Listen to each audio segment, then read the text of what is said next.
రెడ్డి కబ్జా చేశారని వైసీపీ నాయకురాలు బుట్ట రేణుక సంచలన ఆరోపణలు చేశారు. దీనిపై స్పందించిన జగన్మోహన్ రెడ్డి, సుధాకర్ రెడ్డి శ్మశాన స్థలం కొనుగోలు చేయలేదని, పట్టా స్థలాన్ని మాత్రమే కొనుగోలు చేశామన్నారు. రికార్డులు చూసుకోకుండా ఆరోపణ చేయడంపై ఆమె విజ్ఞతకే వదిలేస్తామన్నారు. వైసీపీ నాయకులు శ్మశానం కబ్జా బయటపెట్టడంతో ఇంకెన్ని ప్రభుత్వ భూములు కబ్జాలు చేశారని చర్చించుకుంటున్నారు జిల్లా ప్రజలు.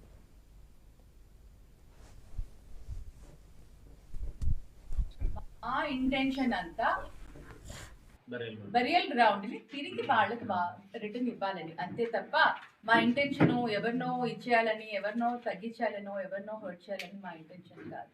నా దగ్గరికి లాస్ట్ టైం కూడా 22 కులాల బరియల్ గ్రౌండ్ విషయం అయి వచ్చింది. ఆ విషయం వచ్చినప్పుడు కూడా నేను వెళ్ళాను. అది మున్సిపల్ కౌన్సిల్లో మా గవర్నమెంట్లో ఏదో ప్రాబ్లం అయిందని అన్నప్పుడు కూడా మళ్ళీ నేను చెప్పి దాన్ని తిరిగి చేయించి, దాన్ని మళ్ళీ రికార్డ్స్ దాన్ని క్యాన్సిల్ చేయించి మళ్ళీ చేయించాను. బరియల్ గ్రౌండ్స్ అనేది మనం రెస్పెక్ట్ ఇవ్వాలి, వాటికి ప్రతి కులానికి మనం రెస్పెక్ట్ ఇవ్వాలి. అది మళ్ళీ చేయించడం జరిగింది.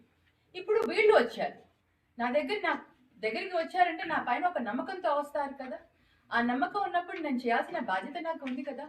అదే బాధ్యతతోనే నేను చేశాను తప్ప ఎవరిని తక్కువ చూపించాలని కాదు, ఎవరిని బాధపడాలని కాదు, ఎవరిని